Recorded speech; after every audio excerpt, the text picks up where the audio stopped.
The following is a presentation of the Eagles Sports Network. This is an interesting game. I think Rhyne's done a good job over the past few years of kind of growing and developing their program. I think, to be able to see, they're 18 in the country is a staple that they've kind of been able to put together and create. The thing for us is we really can't worry about Rhyne. The thing that we've got to do is focus on the things that we need to do to continue to get better, to go in there and give ourselves a victory. You think of the Bears, you got to think of what they bring to the table offensively.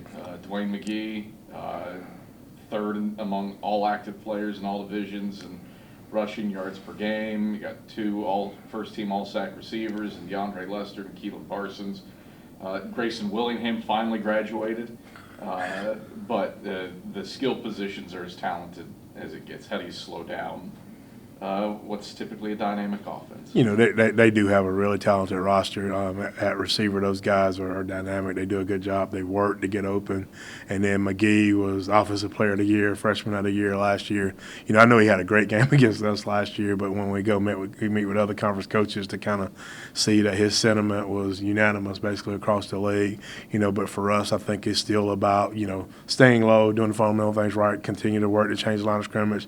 We got to get a lot of people to the football. We've got to make some adjustments on the back end to where we probably change up what we're doing just a little bit just to make sure that, we can rally guys the way we need to. Really the first time this season you don't have to go against a bowling ball of a running back. McGee, obviously ultra talented, 5'7", $170, as opposed to the 6'1", 220-pound guys that you've faced the past 3 weeks. What makes him so elusive, so good back there? He really does a really good job of changing directions. He's got good speed. He can stop on a dime and get the ball back vertical, and I think that's one of the main reasons you've been able to kind of succeed is success. Small kid still kind of runs like those bigger guys. How do you avoid letting a heartbreaking loss like Limestone beat you twice? The biggest thing is just going back to work today. It's where we talked about, it's okay to be down for a little bit, but, it's time to clock back in. It's time to go get done what we need. We can't sit and sulk on what happened. What we got to do is go fix what happened. And so that's been we've been in discovery mode to try to talk about, what are some things that we need to do to monitor and adjust to minimize some of the mistakes we made last week. Carson-Newman's been known for great stable running backs over the years. What do you think about the depth and talent that your group showed over the weekend? It was one of those things like you just go in every day try to figure out who the running back is, which, sometimes that's a good problem. Sometimes that's a bad problem. But I think right now it's a good problem to have. I think we've got a lot of guys there that's working, that's contributing. They all come to work every single day. I think Coach Weaver's done a great job with them. I think anytime in coaching, the one thing that you want to do is develop a mentality. I think if you go turn on some of his tape, then you're kind of starting to see some of his mentality show up in some of our running backs to where they're doing a good job as far as being downhill, physical runners, trying not to get tackled by that first contact. He works them hard. They do a good job of having fun. And so you see a lot of excitement, enthusiasm in the room. It's fun, watching them come in yesterday and they talk about on their grade sheet where he marked them down. He's like, well, what happened? He's like, well, we'll see it. And just to be able to kind of and then the next one come in is like, hey, Coach, what do you mean on this mark down on my grade sheet? And then just kind of see them have that conversation to where the kids are engaged, they're learning, and I think we'll just see them continue to get better. It's an interesting group because you got a lot of young guys, you got a lot of turnover within the roster. How are you seeing the cohesion of this year's group kind of gel together here over the first few weeks? I think it's that standard in that room right now. There's one standard. It doesn't matter whether you just got here or you've been here 2 or 3 years, whether you played college football before or you haven't. From the guys that we've seen play on Saturday, and then there's a couple other guys that we traveled and. At one point I'm like, is he really demanding that of that kid? And then he is, and then you just kind of watch that growth and development. And so there's a couple other guys there that, he really believes in them. He pushes them, and then it's going to be interesting to watch them too. Saturday, you don't have a lead until overtime. A lot of things go wrong for your group. Was there any silver linings for you and the coaching staff that perhaps you can take away from a game like that where you certainly didn't play your best but had a chance?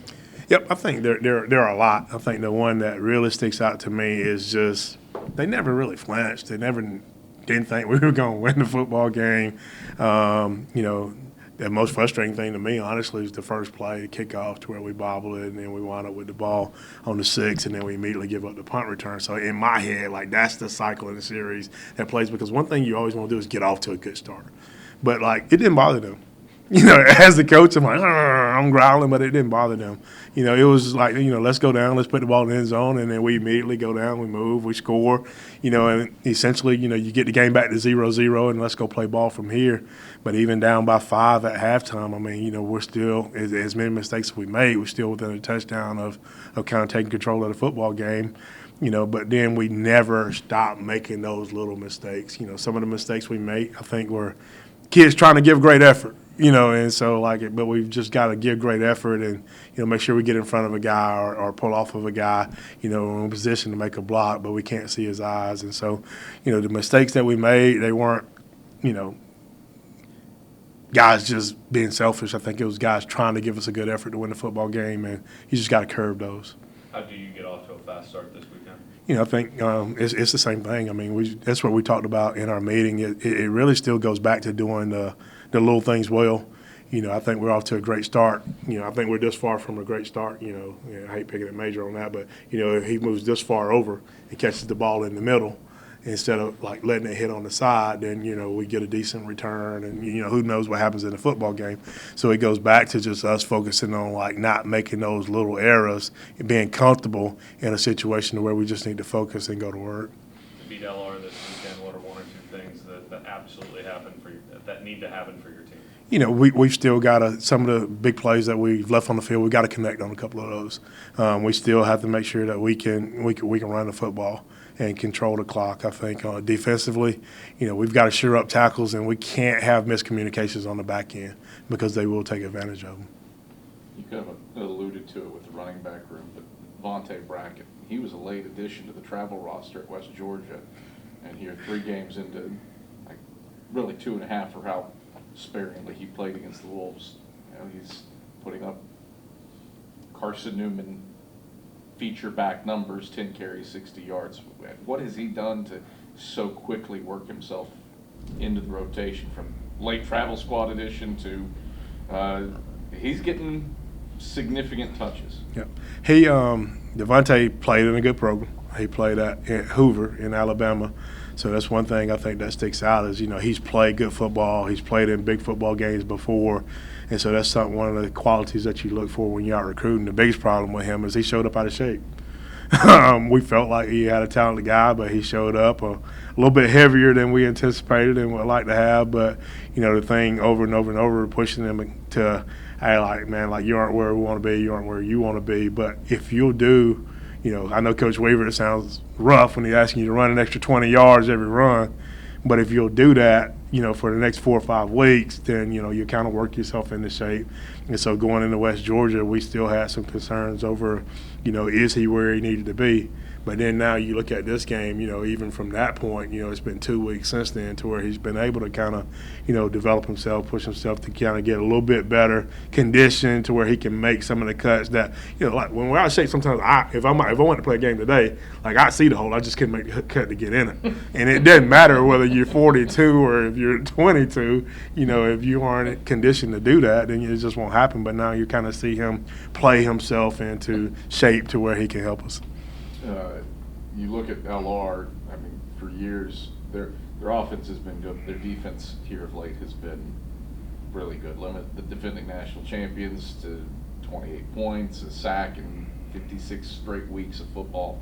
What do they do that can cause offenses problems? They're super talented, especially up front. On the back end, they're really athletic. But the biggest thing they do is they rally to the football. They've got a bunch of guys that's won games, and they do the little things. They're going to attack, get upfield, and then they're going to work back to the ball. And so you'll wind up seeing them get, more than one guy to the ball consistently, which gives them a chance to get guys on the ground and get them stopped.